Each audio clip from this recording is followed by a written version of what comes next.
दोस्तों, यह कहानी एक बूढ़े कुम्हार की है जिस परिवार में उसका एक जवान बेटा बीमार है और उसकी माँ उसके सर पर एक पट्टी रख रही है और बाहर बैठे अपने पति से कुछ बात कह रही है। वह कहती है, न जाने कब मेरा बेटा ठीक होगा, इतना समय हो गया, बुखार बार बार आ जा रहा, बस पट्टी रखने पर बुखार चला तो जा रहा और फिर दोबारा उसी तरह आ जाना है। अब तो समझ भी नहीं आ रहा हम क्या करें। बूढ़ा पिता बाहर बैठा अपने दिए बेचने की कोशिश कर रहा है। वह बाहर से ही बोलता है, क्या किया जा सकता है, दीपावली आ गई और अभी तक मैंने जो भी दिए बनाए उनकी बिल्कुल भी बिक्री नहीं हो रही। न जाने अभी कितने दिन इसी तरह हम अपने बेटे को बिना इलाज किए ऐसे ही यूं ही बेबस बने रहेंगे।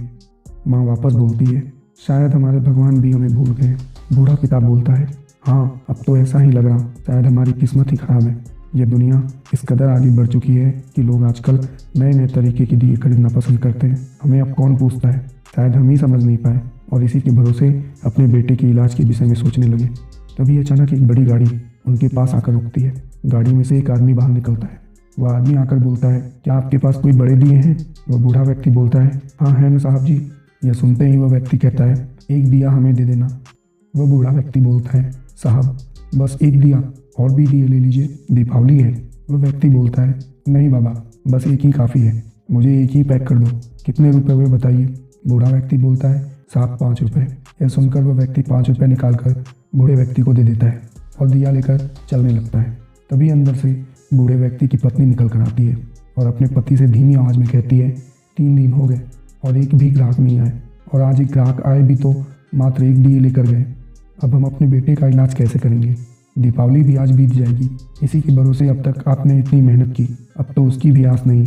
ऐसा कहते हुए वो रोने लगी। अभी वह व्यक्ति अपनी गाड़ी के पास ही पहुंच रहा होता है और ये सभी बातें सुन लेता है। उसकी आंख भर आती है, उसको कुम्हार पर दया आ जाती है। वह वापस आता है और कहता है, बाबा मुझे अभी अभी याद पड़ा, मुझे दिए लेने को कहा गया था, आपके पास कितने दिए हैं? बूढ़ा व्यक्ति बोलता है, जी आपको कितने चाहिए? वह व्यक्ति बोलता है, आपके पास कुल कितने दिए होंगे? बूढ़ा व्यक्ति बोलता है, जी साहब 2 बोरी होंगे। वह व्यक्ति बोलता है, आप सभी दिए मुझे दे दो, मुझे सभी की ज़रूरत है। बूढ़ा व्यक्ति खुश हो जाता है और जल्दी जल्दी सभी दिए बोरी में भरने लगता है। उसकी आंखों में आंसू बह रहा होता है। तभी वह व्यक्ति फिर पूछता है, बाबा कितने पैसे हुए? बूढ़ा व्यक्ति थोड़ा सोच कर बोलता है, साहब 1000 रुपये। वह व्यक्ति 2000 की नोट निकाल कर बूढ़े व्यक्ति को देने लगता है। बूढ़ा व्यक्ति कहता है, साहब छुट्टी तो मेरे पास नहीं है। वह व्यक्ति कहता है, बाबा परेशान ना हो, 1000 आपके दिए के हैं और 1000 रुपये आपके अपने घर को भी रोशन करने के लिए है। इतना कहते हुए वो व्यक्ति एक कागज़ बूढ़े व्यक्ति को देने लगता है और कहता है, यह मेरे भाई के हॉस्पिटल का पता है, आप अपने बेटे को वहीं लेकर आइएगा। आप निश्चिंत रहिए, वहाँ आपका एक भी पैसा नहीं लगेगा और आपका बेटा बिल्कुल ठीक हो जाएगा। और हाँ बाबा, हो सके तो आज खुशी खुशी दिवाली भी मनाइएगा। ऐसा कहकर वह आदमी दिया लेकर चला गया। बूढ़ा व्यक्ति कुछ देर एक तक देखता रहा, फिर अपनी पत्नी से कहता है, मुझे एक बात तो यकीन हो गया कि भगवान की नज़र हम सब पर होती है। शायद मैं उनको यूं ही भला बुरा कह रहा था, लेकिन वह तो सबके पालनहार हैं। शायद ये आदमी उनका ही एक रूप थे, जिन्होंने शायद हमारी परेशानी समझी और हम पर इतनी दया दिखाई। हे ईश्वर, हमें माफ़ कर देना। ऐसा कहते हुए बूढ़ा व्यक्ति और उसकी पत्नी भगवान का शुक्रिया करते हुए अपने बेटे के पास अंदर चले गए। दोस्तों, जीवन में हम भी ऐसे लोगों को देखते या जानते होंगे जिनके घर दीपावली का एक भी दिया शायद किसी कर्ज के बोझ के तले ही जल पाता होगा।